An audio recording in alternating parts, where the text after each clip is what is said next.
गणपति भगवान की जय। सद्गुरुदेव भगवान की। श्री शिव महापुराण की जय। सत्य सनातन धर्म की जय।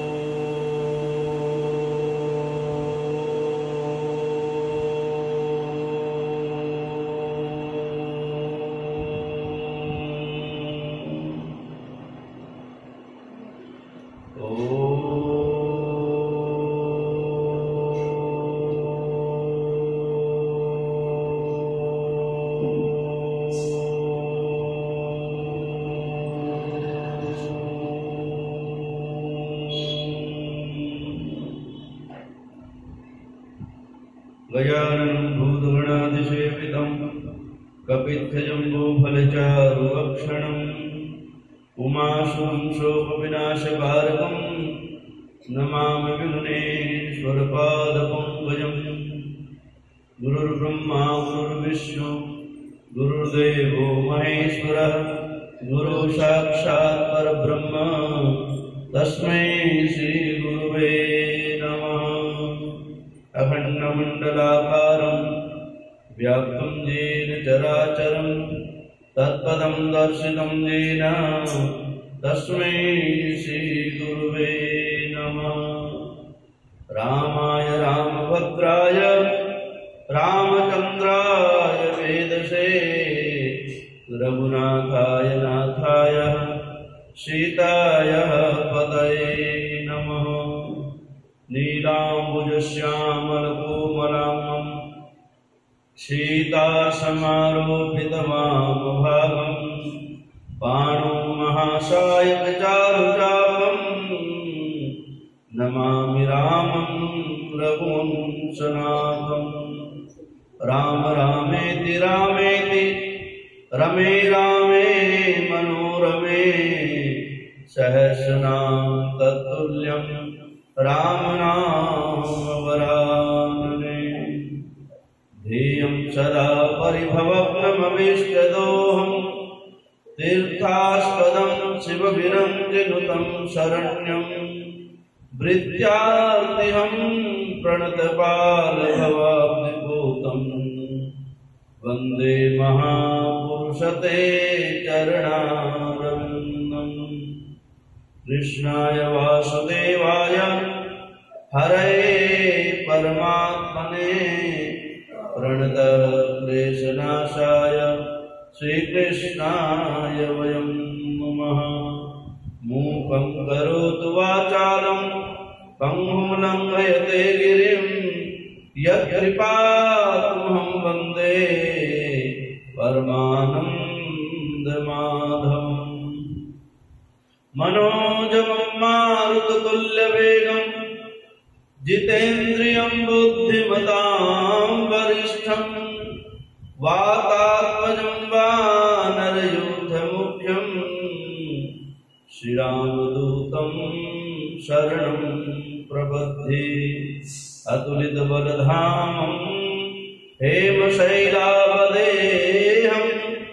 धनुजवनकृशानं ज्ञानिनामग्रगण्यं सकलगुणनिधानं वानराणामधीशं रघुपतिप्रियभक्तं वातजातं नमामि। सर्वमङ्गलमाङ्गल्ये शिवे सर्वार्थसाधिके शरण्ये त्र्यम्बके गौरी नारायणी नमोस्तुते। जयन्ती मंगलाकाली भद्रकाली कपालिनी दुर्गा क्षमा शिवा धात्री स्वाहा स्वधा नमोस्तुते। आत्मा गिरिजामते सहचरा